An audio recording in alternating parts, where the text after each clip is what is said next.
Peter Dinklage walked into the dealership with a quiet confidence, the kind that only comes from knowing exactly who you are and where you stand. His tailored suit fit him perfectly, as always, his sharp eyes scanning the showroom filled with sleek, glossy vehicles that would make anyone's pulse quicken. But Peter wasn't here for the cars, not for himself anyway. No, he was here to buy a birthday gift for his sister, a woman who had always dreamed of owning a luxury car, but had never had the chance.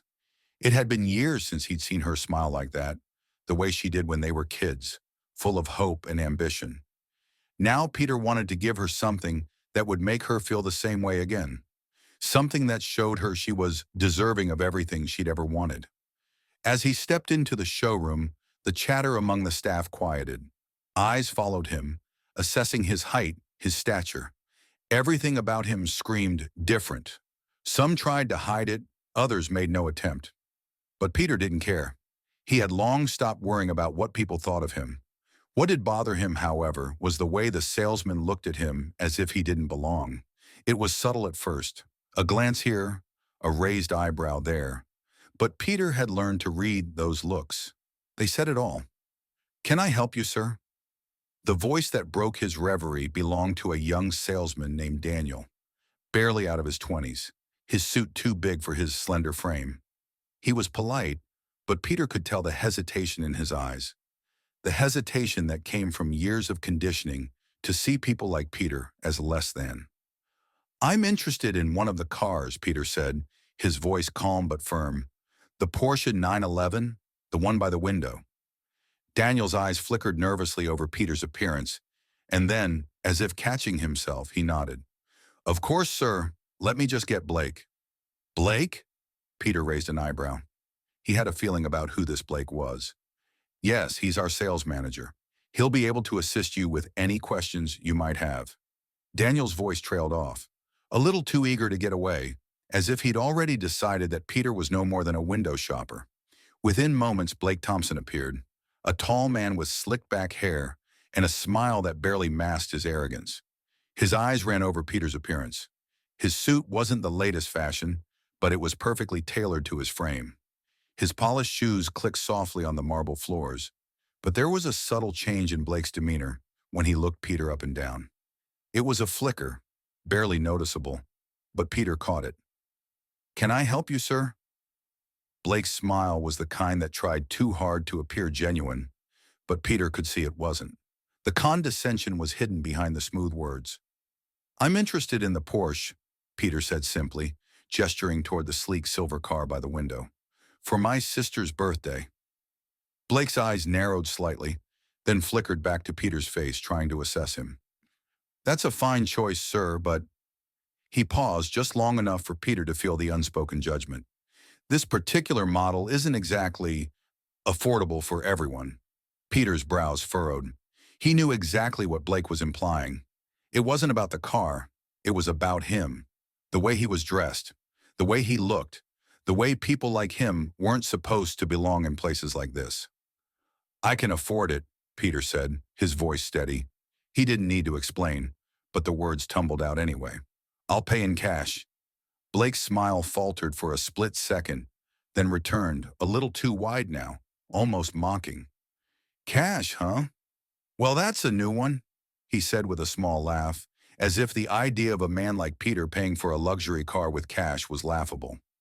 The other staff members in the showroom exchanged glances, and Peter could see the quiet smirks, the whispers in the background. "Sir, I think it's better if you schedule an appointment first," Blake continued, his tone dripping with disdain. "This car is a high-end model, you know. Only serious buyers, people with a certain profile, are considered." Peter's jaw tightened. The insult was clear, but it wasn't new to him.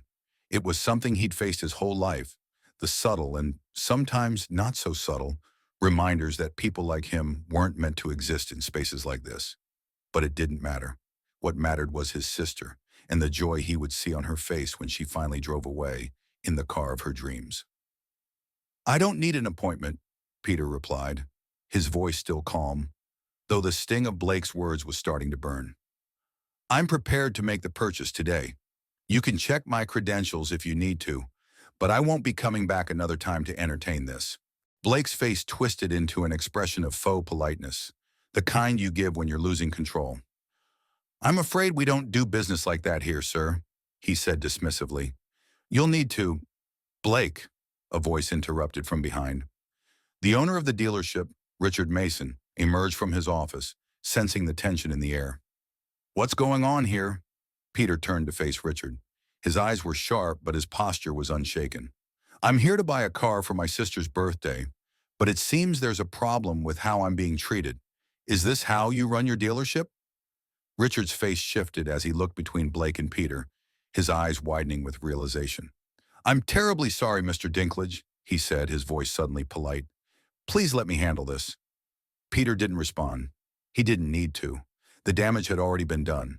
But as Richard moved to smooth things over, Peter could feel the shift in the air. Something was about to change, and not just for him. The next morning dawned crisp and clear, the kind of morning that made everything seem possible. Peter Dinklage sat at his desk at home, his fingers tapping rhythmically on the polished wood. The silence around him was comforting, familiar. Yet the events from the day before gnawed at him, the sting of Blake's words and the palpable judgment from the dealership still fresh in his mind. He glanced at the framed photo of his sister on his desk, a bright smile lighting up her face. This was for her, he reminded himself. He wasn't going to let anything, especially not ignorance, stop him from making this moment happen for her. Peter picked up the phone and dialed a number he'd memorized. Richard Mason had apologized the previous day, but Peter wasn't interested in apologies. He was interested in change. Richard, it's Peter Dinklage, he said when the call connected. I was thinking about the experience I had at your dealership yesterday. I can't express how sorry I am for how you were treated. Richard's voice came through, sincere but hesitant. That's not the standard we uphold. Peter leaned back in his chair, eyes narrowing slightly as he considered his next words. It's not about me, Richard. It's about something bigger than just one bad interaction. It's about how people like me are treated every day and how we let it slide, thinking it's just part of the world we live in. There was a pause on the other end. What are you suggesting? Richard asked cautiously. I think you need to show your staff what real value looks like, Peter said, his tone calm but filled with conviction. No more qualifying customers based on appearance. No more assumptions based on who you think belongs here. Richard was silent for a moment, processing. And how do you propose we do that? I think it's time for a real education, Peter said firmly. A workshop, a mandatory one. You get your team together, every single person, and we show them what it looks like when we judge people based on nothing but their appearance. When we value them for who they are, not the clothes they wear or their background. Richard didn't respond immediately. Peter knew it wasn't going to be easy, but this wasn't about just one dealership. This was about changing the culture. Richard finally spoke, his voice steady. I'll get the details together. It'll take a few days, but I'll make it happen. Good, Peter said, a small smile tugging at the corner of his lips. I'm looking forward to seeing the change. As the call ended, Peter leaned back in his chair, staring out the window. He knew this wasn't going to be simple. Blake and the others wouldn't understand right away. But he was patient, and for the first time in a long while, he felt like he was on the verge of something important, something bigger than a car purchase. This was about altering perceptions, changing how people saw one another, and making sure that respect wasn't something people had to earn based on how they looked or what they owned. A few days later, the air inside the dealership felt heavy, as if the walls themselves knew what was about to happen. Blake Thompson entered the showroom with his usual air of superiority, his tie perfectly knotted and his smile in place. He had no idea what was coming. The staff were gathered in a corner, muttering among themselves as they awaited Peter's arrival. When Richard Mason entered the room, his face was unusually serious.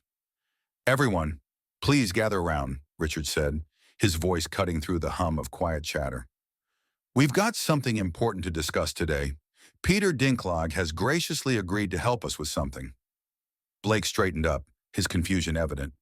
Mr. Dinklage, what exactly does he have to do with our sales strategy? Richard gave Blake a pointed look but didn't respond. Instead, he motioned for Peter, who had just entered the showroom with a quiet authority, to step forward. Peter walked to the front of the room, his presence commanding despite his modest size. He was dressed simply, as he always was, in a dark jacket and slacks. No designer labels, no flashy accessories, just confidence. "Good morning," Peter said, his voice calm and steady. "I'm not here to buy a car today. Well, not for me anyway," he added with a slight smile. "I'm here to talk about something more important, something that affects all of us. It's about how we perceive value and worth." The staff shifted uncomfortably, aware that this wasn't just another sales pitch. Blake's brows furrowed in confusion. "I'm here to show you something you might not have realized was a problem," Peter continued. "Yesterday, I walked into this dealership looking to buy a car for my sister. But the way I was treated here was more than just about selling a car. It was about how I was judged. And I'm not the only one who's faced this." He paused, letting his words sink in. Blake's face flushed, his usual confidence cracking under the weight of Peter's calm gaze. "Look around you," Peter said, sweeping his arm across the showroom. "Look at the cars, the luxury, the wealth. These things don't define us. They don't determine our value as people. But some of you think they do." He glanced pointedly at Blake. "And that's the problem." Blake opened his mouth to respond, but Peter held up a hand, cutting him off. "Instead of qualifying people based on what they look like, how they dress, or what they seem to be worth on the surface, I want you to see them for who they really are, to understand that everyone, regardless of appearance, background, or financial status, deserves respect, and it's your job to make sure that respect is given." A few staff members exchanged uneasy glances, but Daniel, the young salesman who had apologized to Peter earlier, spoke up, his voice quiet but resolute. "He's right. Yesterday I saw what happened. It wasn't right." Peter turned to Daniel and nodded, a small show of appreciation. "Thank you, Daniel. You showed what it means to treat people with dignity, no matter who they are or how they dress." Richard Mason, who had been silent until now, stepped forward. "From this moment on, we'll be implementing a new policy. We'll focus on educating ourselves on unconscious bias, and we'll train our staff to see beyond the surface. This dealership will no longer make assumptions based on appearance." Peter gave a small smile. "That's a start, but it's not just about the policies. It's about the mindset. You need to make it a part of your culture." Blake, visibly uncomfortable, stood in the back, his face a mixture of frustration and realization. "And what do you expect from me?" he asked, his voice tinged with defensiveness. Peter turned to him, his gaze unyielding. "You're going to learn a valuable lesson today. You're going to learn what it's like to truly respect others, regardless of their appearance or status. I hope you understand that the lesson you'll take from this will stay with you for a long time." Blake's eyes hardened, but Peter could see the cracks forming in his armor. It was going to take time, but the change was already starting, and Peter was just getting started. The days that followed the meeting at the dealership were tense but necessary. Peter Dinklage had planted the seed of change, and now it was up to Richard Mason and the staff at Boston Luxury Motors to nurture it. Peter had been firm in his request for an education, one that would not only address their unconscious biases, but also force them to confront the way they saw themselves and the world around them. The dealer's staff had been uncomfortably quiet as they processed what Peter had said, but deep down, Peter knew this wasn't going to be an easy journey for them. 2 weeks had passed since the training session, and Peter hadn't heard from Richard. The dealership was operating as usual, with cars parked in neat rows, luxury vehicles gleaming under the showroom lights, and salespeople moving like clockwork. Except something felt different. The underlying tension was palpable, and Peter could tell that Blake Thompson was particularly uneasy. It was a Wednesday morning when Peter received a call from Richard Mason. His voice sounded strained, but there was a hint of something new, something unfamiliar in the tone, perhaps a bit of humility. "Peter, I think it's time," Richard said. "I've scheduled a follow-up meeting. It's with Blake and the rest of the staff. And, well, we could really use your presence again." Peter didn't hesitate. He had made his point, but there was more to be done. "I'll be there," he said simply, setting down his coffee. "I'm looking forward to seeing how things have changed." The atmosphere at Boston Luxury Motors was markedly different when Peter arrived that morning. Gone was the usual sense of polished perfection. The cars still gleamed, but the staff was gathered in a corner, speaking quietly amongst themselves. Blake stood near the front of the room, his usual smirk nowhere to be seen. Richard was already there, his expression serious but hopeful. When Peter walked into the showroom, all eyes turned to him. It was as if the room had taken a collective breath, anticipating what would come next. He could feel their eyes on him, and this time, it wasn't with the usual judgment or condescension. This time, it was different. Blake's gaze met his, and for the first time, there was no contempt, no arrogance, only an awareness that hadn't been there before. "Peter, thank you for coming," Richard greeted him warmly, extending a hand. "We've made some changes since your last visit. I think you'll be pleased with what we've done." Peter shook Richard's hand firmly. "Let's see if the changes are more than just words," he replied. He wasn't here to celebrate a superficial shift. He was here to see whether the culture had truly evolved. Blake stepped forward, his posture stiff but respectful. His usual bravado was gone, replaced by something more sincere, something more humbled. "Mr. Dinklage, I want to personally apologize again for how you were treated. I don't know how I allowed myself to think that way about you. Or anyone, for that matter." Peter studied Blake for a moment. The change in his demeanor was visible. He was not the same man who had dismissed him so confidently just weeks before. Blake's admission wasn't easy, Peter could tell, but it was real. "Apology accepted," Peter said quietly. "But let's see if your actions match your words. I'm here to see how things have changed." Blake nodded, his hands slightly trembling as he gestured for Peter to follow him. "I've restructured our entire approach, Mr. Dinklage. We've implemented a new process for qualifying buyers. No more assumptions based on appearance, income, or anything else. It's about seeing people for who they truly are, not for what we think they might be." Peter followed Blake across the showroom floor. The salespeople were at their desks, but there was something different in their posture. The usual haughty air had been replaced with something more grounded, more human. They weren't standing tall and smug anymore. Instead, they were engaging with customers respectfully, regardless of how they were dressed. It was a subtle change, but it was there. "I can see the difference," Peter said, glancing around. "But you know this is only the beginning, right?" Blake met his gaze, his face flushed with what Peter could only assume was a mixture of pride and discomfort. "I understand.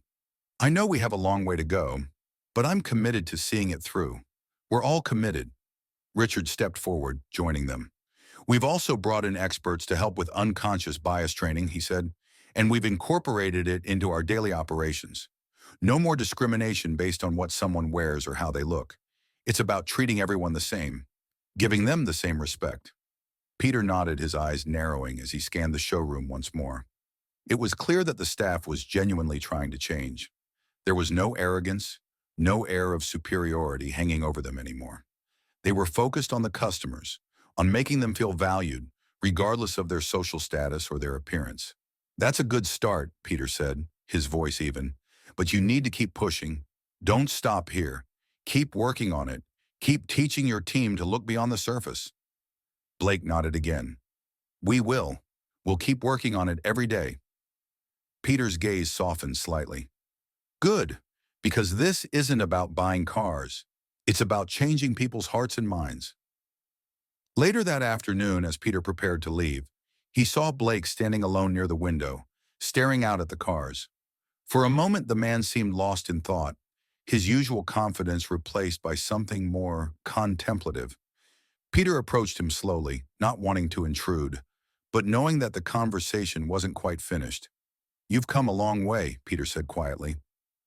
Blake turned to face him, a slight frown creasing his brow. "I know. I didn't realize how much I didn't understand before. I used to think that people like you, that people who didn't look like they belonged, were just out of place. But now I see it differently." Peter studied him for a moment before speaking. "It's about respect. Everyone deserves it. You don't have to like someone to give them respect. But when you judge based on appearance, you miss the chance to see the person behind the surface." Blake's face softened, and for the first time, Peter could see that the man truly understood. I think I get it now, he said quietly, and I'll never make that mistake again. Peter nodded, a small, genuine smile forming on his lips. Good, because that's the kind of change that matters. As he walked toward the exit, Peter felt a quiet sense of satisfaction. It wasn't about one interaction or one apology. It was about something bigger, about shifting an entire mindset. And while the work wasn't done, the seed had been planted. He knew that Blake and the others at Boston Luxury Motors had learned a valuable lesson, one that would stay with them for the rest of their lives. And that, in itself, was the most valuable lesson of all. The following weeks passed by in a blur for Peter Dinklage. Between meetings, charity events, and phone calls, the world had continued spinning, but for Peter, something felt different now. There was a quiet satisfaction in knowing that his small act of standing up against prejudice had set something much larger into motion. It wasn't about the luxury cars, the money, or the status anymore. It was about real, lasting change. He had kept his distance from the dealership after his visit, content to see how things would unfold. But something tugged at him. He couldn't shake the feeling that this transformation needed one final step. He needed to see if Blake Thompson and the rest of the staff had truly internalized the lesson. One chilly autumn morning, Peter drove to Boston Luxury Motors, a place that had once symbolized judgment and exclusion, but was slowly becoming something else, something better. As he stepped out of his car, he could see the showroom through the glass walls, gleaming in the early light. A few customers milled around, inspecting the cars, but Peter was more focused on the people inside, the ones who had been tasked with selling these luxury vehicles. When he entered the dealership, the change was immediately apparent. The usual airs of superiority were gone, replaced by a more genuine approach. Blake Thompson, standing near the front desk, looked up and smiled when he saw Peter. The smile wasn't forced. It wasn't a smile of professionalism. It was a smile of understanding. "Peter, welcome back," Blake said, walking toward him. "It's good to see you again. How can I help you today?" Peter looked at him for a moment, the same man who had once dismissed him based on nothing but his appearance. The difference was striking. There was no trace of condescension, no hint of judgment, just genuine respect. "I'm here to see how you've been doing," Peter said, his voice calm. "I wanted to know if this new approach is really sticking." Blake nodded, his posture more open than before. "It's not perfect, but it's getting there. We've made a lot of changes, and, well, I've learned more than I ever expected." Peter's gaze shifted across the showroom floor. The sales staff was engaged, talking to customers, not dismissing them based on their clothes or demeanor. There was no longer any sense of superiority in the air, no smug judgment over who belonged in this space and who didn't. People were talking, laughing, sharing experiences. It was a different energy altogether. "I can see it," Peter said, "but it's important to keep pushing. You can't let the work stop here. Every day you need to remind yourselves that it's not just about selling cars. It's about treating people with dignity." Blake nodded solemnly. "I get it now, and we're working on it. We're making a conscious effort to focus on what really matters. People." Peter smiled slightly. "Good. It's a step in the right direction." Just then, Richard Mason appeared from behind the glass walls of his office, his expression more relaxed than Peter had seen in the past. He extended a hand, a smile of appreciation on his face. "Peter, it's good to see you again. I wanted to thank you," Richard said, "not just for your advice, but for being part of this process. I never realized how much we were missing before, how we were alienating people just because they didn't fit a certain mold. You've made a difference here, and I want to acknowledge that." Peter shook Richard's hand, his smile small but genuine. "I didn't do it for thanks. I did it because this place, this culture, it needed to change. I'm glad to see it's moving in the right direction." Richard's eyes softened. "It's more than just moving in the right direction. It's a transformation. The staff has embraced the changes, and I think we're ready to start reaching out in ways we never have before." Peter nodded, feeling the weight of Richard's words. He could see it now, the beginnings of something lasting, something that would ripple out beyond the walls of Boston Luxury Motors. A new mindset had been planted here, one that would slowly, surely spread to other places, other people. Well, that's what it's all about, Peter said, turning to leave. Creating change where it matters. And hopefully, reminding people that worth isn't something that can be measured by the clothes you wear or the car you drive. As he stepped back into his car, Peter took a deep breath, feeling the quiet satisfaction of knowing that his small act of standing up had set something much larger in motion. The world, even if just a little, was a little less judgmental now. Later that evening, as Peter sat in his living room sipping his tea, he reflected on how far things had come. He thought about Blake, how much he had changed. He thought about Richard, about the sales staff, and about the many people who would walk into that dealership from now on, not as objects to be judged, but as people to be respected. And he thought about his sister, about how proud she would be when she finally drove off in that Porsche 911.